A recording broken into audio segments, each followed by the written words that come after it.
Hello everyone, welcome back. I'm a little excited today. I finally got this thing to work over here. That's a linear compensator. It looks like a suppressor, but it's really just a funnel that forces more of the noise downrange. You can see you have the hole that the bullet comes out of, and then you got all the other circles around. Okay, so from the position of the shooter, it does seem to quiet it down a little bit because most of the noise is going that way. There's less of it coming back here. You still got to have ear protection. It's not that quiet. And if you were to put some type of a noise measuring device, if you placed it here, right, it would either be the same or it might actually be amplified because this is funneling more noise forward. Okay, so this is not a suppressor; it's a linear compensator. And part of the reason why I started building P80s, well, there's two reasons. Number one, I wanted to build something I could put a red dot optic on, right? And I also wanted to try putting something like this, like a linear compensator on it, just for the fun of it. And the first time I tried it out, I found that I was getting just lots of jams, okay?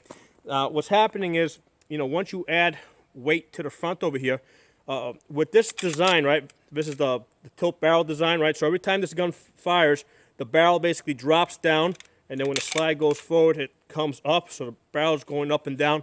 So if you've got this big weight over here, it's changing the balance, right? It's changing, you're interfering with the natural harmonics of the way this gun was designed to work under. So in the past, I would get jams. Like I would fire one shot, get a jam. If I was lucky, maybe I could get a second shot, and then it would jam. And then I was in one of the P80 groups, and somebody gave me the idea of putting a lighter recoil spring in there. So I put in an 11-pound recoil spring. This is one of the ones that you actually put together. So you get a rod and a whole bunch of different springs that you can try out. So I put the 11-pound one in there. Now there's a nut that goes over here to tie it all together. That does come loose, so this is only good for just testing it out.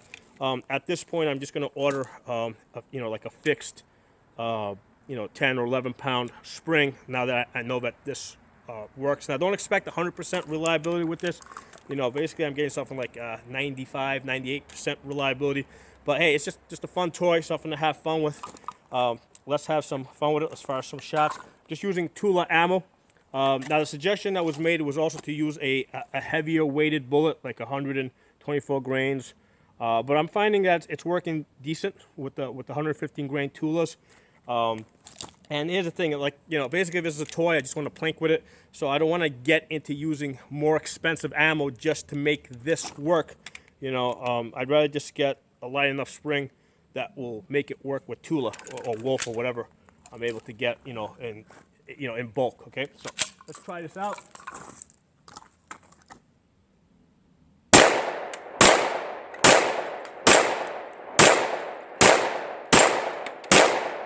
There you go.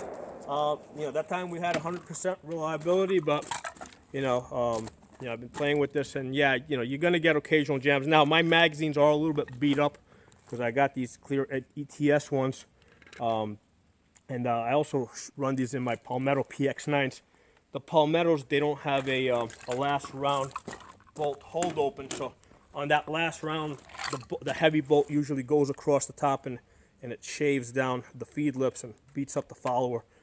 So my magazines aren't in the best condition. So if you're using better magazines, you probably would have even a higher success rate.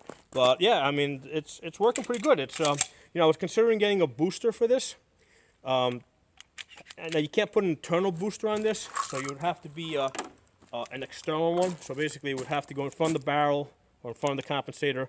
Right? Well, no, it would go in front of the barrel, and then the compensator will go in front of it. So basically, it would be like three pieces. You got barrel, the booster, and then the linear compensator. So of course, it gets longer, it gets heavier, and it costs like $120, and it's out of stock anyway. So I'm just glad I was able to get this to work and just play around with this a little bit. And now I can see that recoil nut is coming loose. So it's definitely worth the trouble. Now I'm going to get like a 10 or 11-pound fixed recoil spring, and just I'm really good at that. I'm really happy now I got this option to play around with this. Makes the gun look really cool.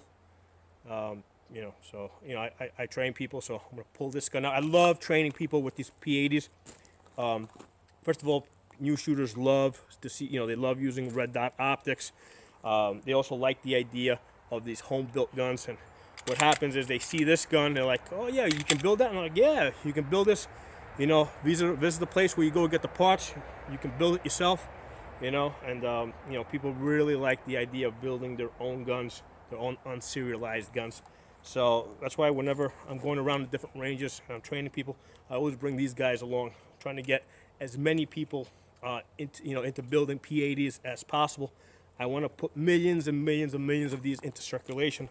So the very idea of banning them is just absolutely ridiculous, because I want them to be spread all over the country like dust. So I hope you guys enjoyed this video. I'll talk to you guys soon. If you're not a member of the channel, subscribe. Any comments, put them in the comment section. I'd love to hear from you guys. Bye-bye.